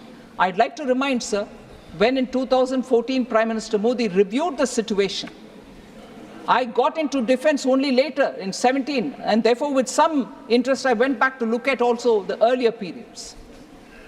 2014, Indian armed forces, particularly the army, didn't even have bulletproof vests. We had to panic buy and give them. And in that, the role of Manohar Parrikar ji, Arun Jaitley ji, to make quick procurements, and we had to procure it from elsewhere. But today, in our country, we produce bulletproof vests which are good enough for our army, and they feel that it has given them the sense of security.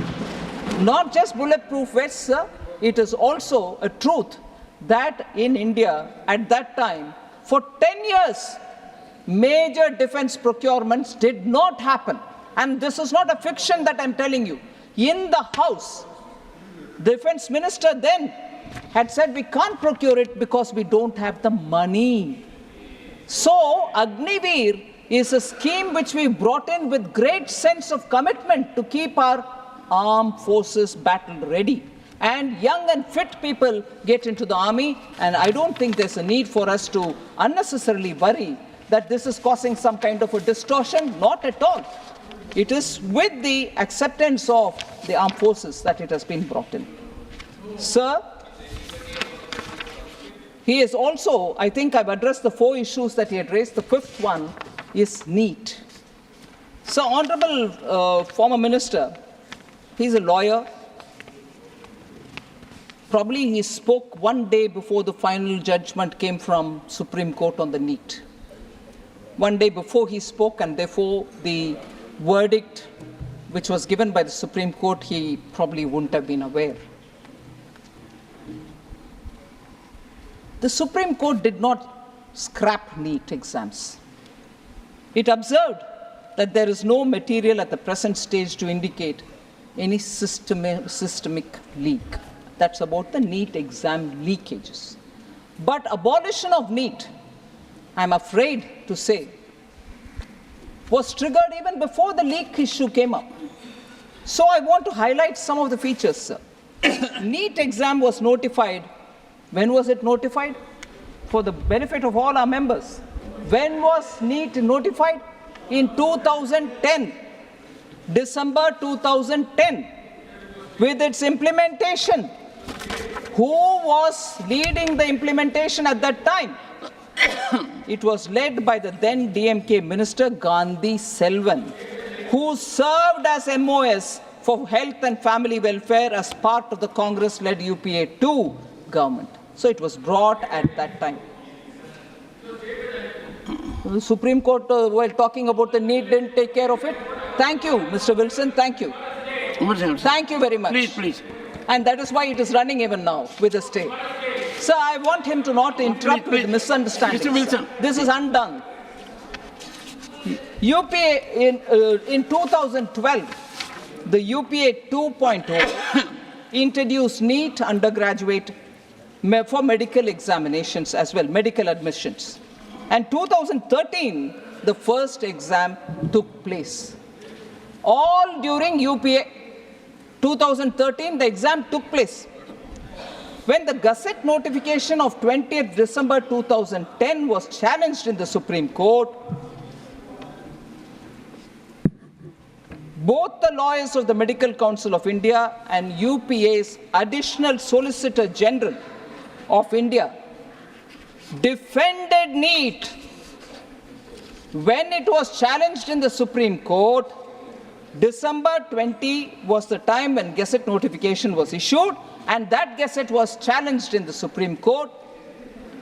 That time, both the lawyers of Medical Council of India and the ASG of UPA government defended NEET, saying this was an effort to streamline the admission process. Sir? Sir, therefore, sir, the ASG then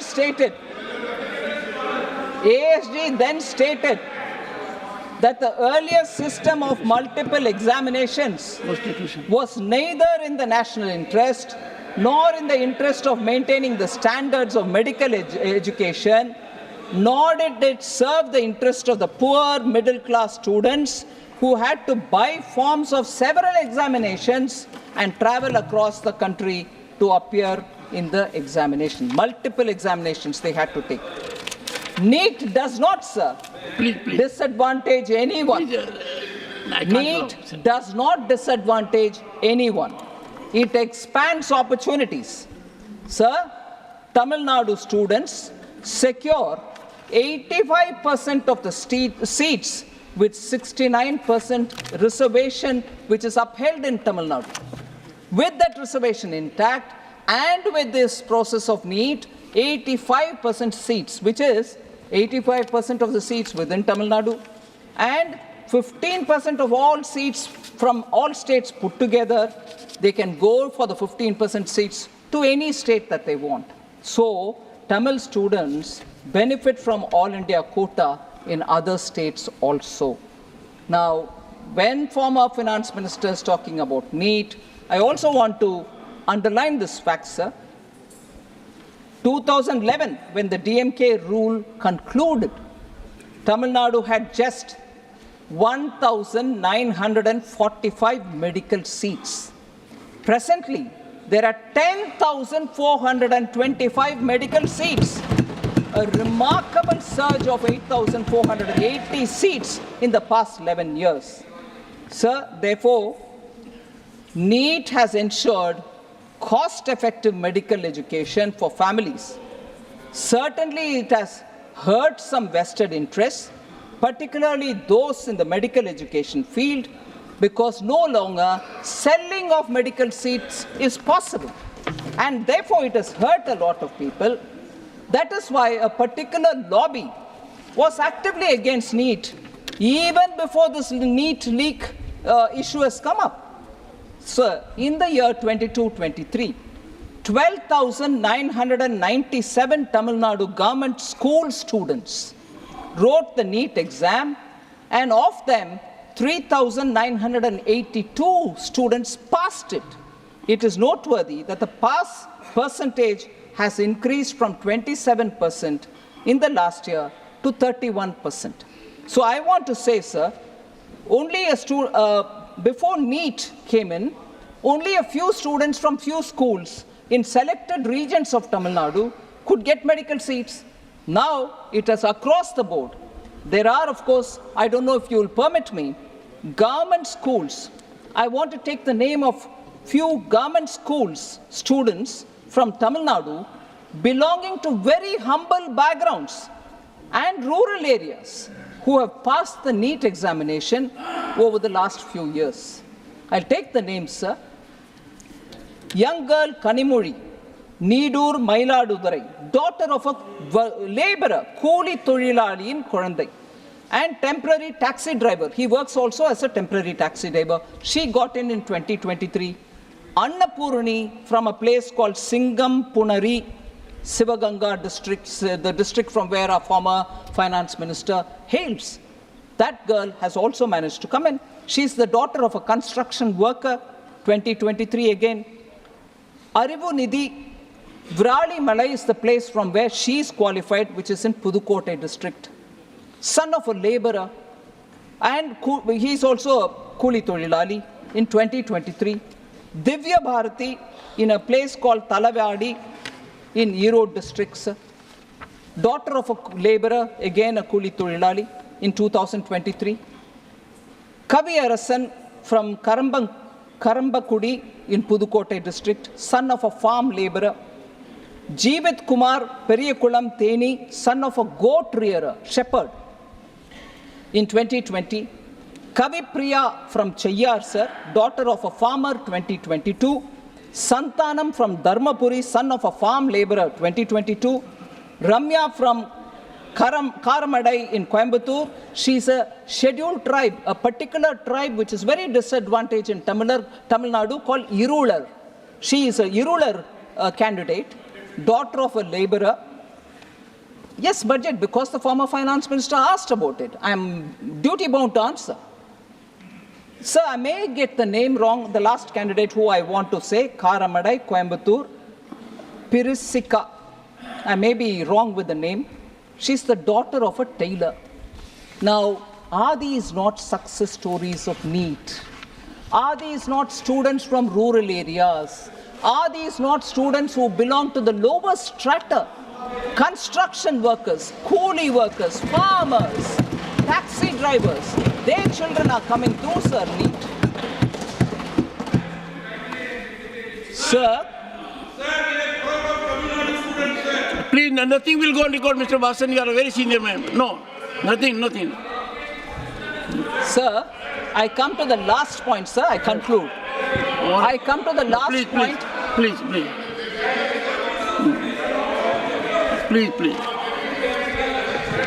No. All honorable finance. The last point, sir. Please take your seat. Please, nothing is going on record. Sir, honorable member, finance minister. I am extremely intelligent when you speak. But when finance minister speaks, no, she is not yielding. No. Sir, please take your seat. These are Mr. 5 Tiruchi questions. Shiva has done the right thing. Please take your seat. Please. Sir, Okay, go ahead. the debate has happened. All members have spoken. Specific 5 questions which have been, whoever member was allowed by the chair spoke. Whoever member was allowed by the chair spoke. 5 questions specifically was asked by the former finance minister. I'm giving him answers. I wish, with your support, I hope all members can at least listen to the answers that I want to give. Please, ma'am. Sir, the last point. The last point, sir. Last. Former finance minister asked a couple of questions. Again, most members are saying, what has this got to do with budget? Why do you want to answer on this? Why do you want to answer on that? But it was a question raised. I don't know if it is related to budget, but because during the budget debate it was raised, I'm answering. Questions were raised. And I'm quoting the finance minister from the YouTube which comes of the debate in the Rajyasabha. I quote, sir, I ask, why does the UPSC have to play a role in the appointment of the DGP of a state? Why should a state government not appoint the vice chancellor of state universities? Unquote. Sir, I'm just wanting to say, of course, people can say, why are you answering? It's not budget. But why was he asking? Because it's not budget, so I'm answering here. Sir, I am indeed appalled that a very respected senior advocate, I'm not an advocate with due respect. All senior advocates are respectable. Yes, sir. So, he has raised a question saying... And you may not be aware, Honorable Finance Minister, I am a senior advocate under suspension. No, Mr. Prabhu Patel, I am a senior advocate and Bhupendra Yadav knows under suspension because if you hold an office like this, your sanadhi is suspended during that period. So I suffered, leader of the opposition, 2 things in 2019 when President issues warrant. Now imagine warrant to a senior advocate appointing me as governor. This led to suspension of my sanadh also. So you have respect, I'm sure, for all senior advocates, whether under suspension like me, not otherwise. Sir. Sure, sir. Sir.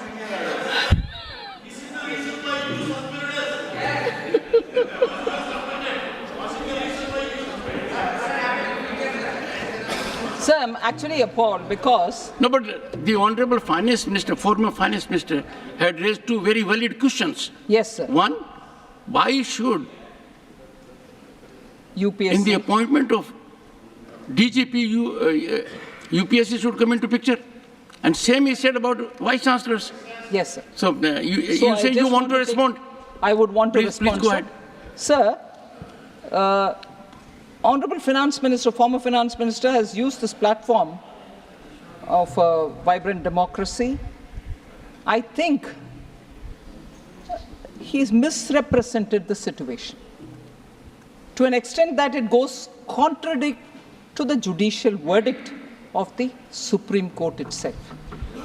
So on both counts, sir, guidelines which have emanated from the Honorable Supreme Court are very clear.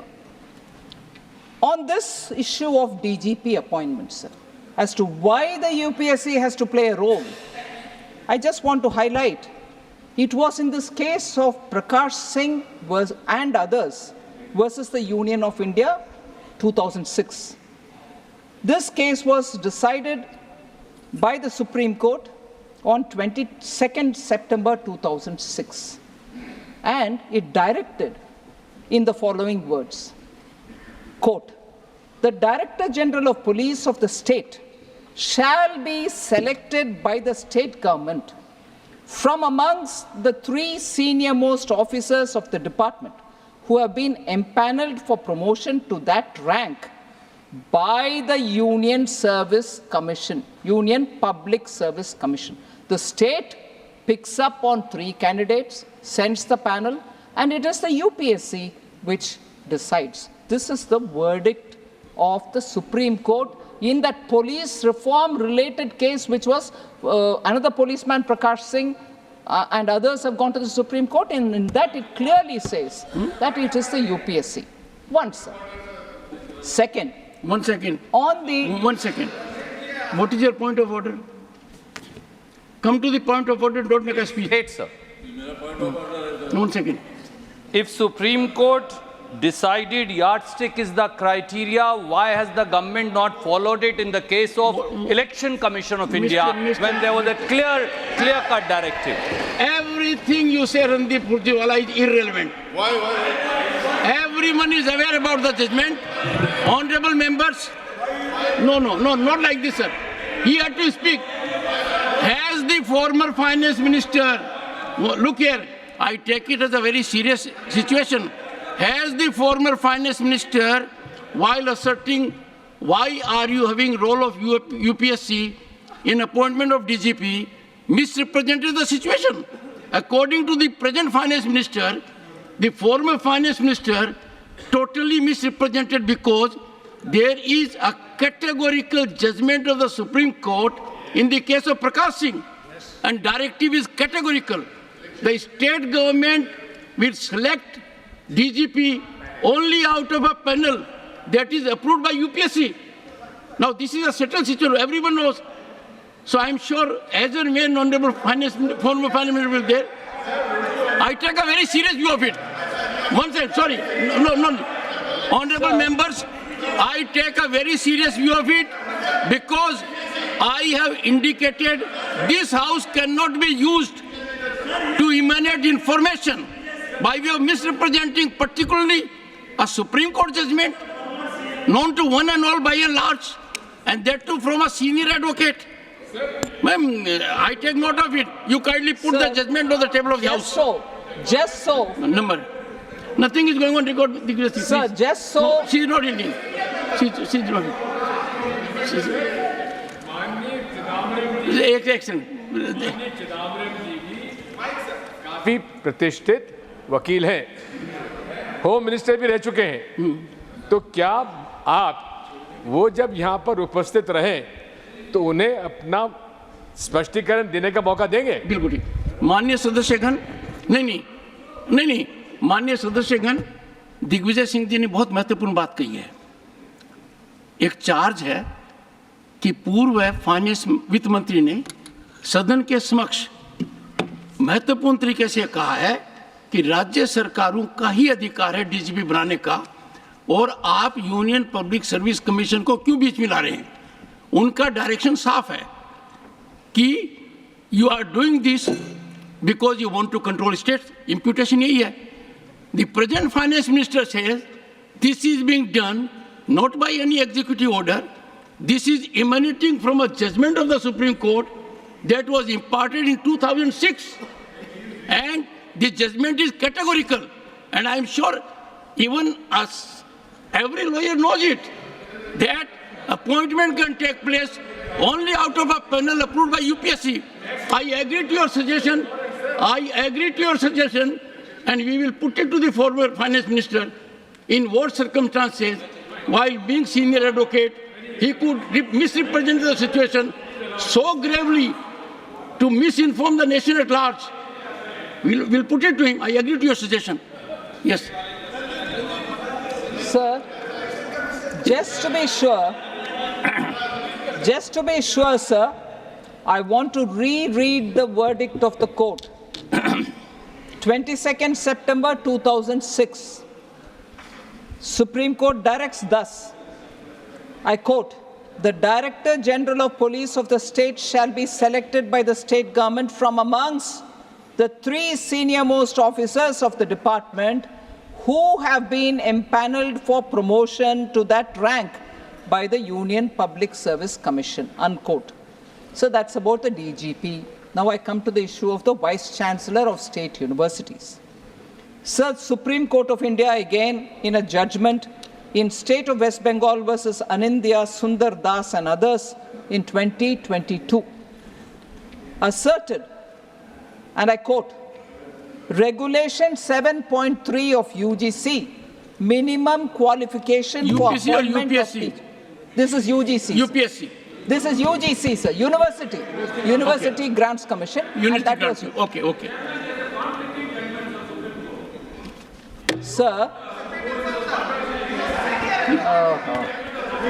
Please. Please. Sir, Regulation 7.3 of UGC, minimum qualification for appointment of teachers and other academic staff in university and colleges and measures for the maintenance of standards in higher education.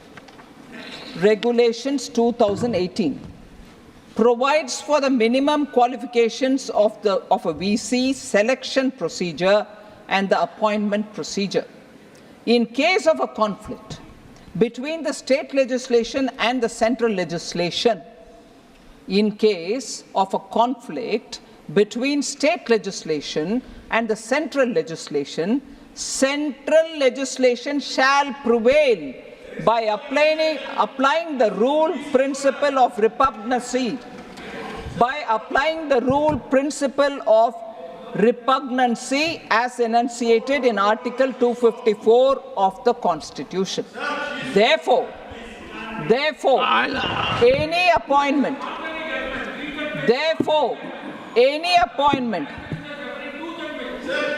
sir, you're a senior advocate. I'm talking to you even though I'm not an advocate. I'm sure you're going to be conscious of what I'm talking. It's very well for the members to be conscious, but don't they trust in you? You're the chairman of the House, but more importantly, you're a senior advocate of the Supreme Court, who's also the chairman of the House. I wish the members give you that much of trust and faith in what they are doing. Therefore, sir, any appointment of as a Vice Chancellor, contrary to the provision of the UGC regulations, can be said to be in violation of the statutory provisions warranting a writ of quo warranto, unquote. Sir, how can we therefore countenance a former finance minister coming to the people at large and talking about dilution of federalism, when it is clear that when there is a conflict between the two, the central legislation is the one which is going to prevail, and that is Article 254.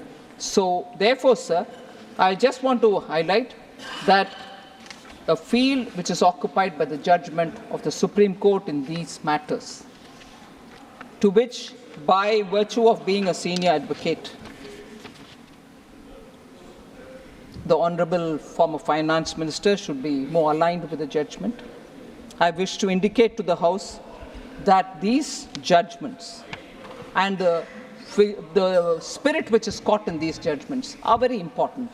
And therefore, when he is referring to why should the DG be appointed, why should the Vice Chancellor be appointed by the UGC and so on, there is so much of legal material available. Even if the honourable members are suggesting contradictory judgments are there or judges are reconsidering, all that apart, when even those are taken on board, when it is sub judice even on a different bench, when it is so clearly being legally scrutinized, how can we come here and say, no, it has to be done, why should the state? No, sir. These are matters being taken up, as the Honourable Member Wilson is highlighting. Yes, these are being taken up by the courts. But here to come and assert a final word is amazing. Thank you very much, sir.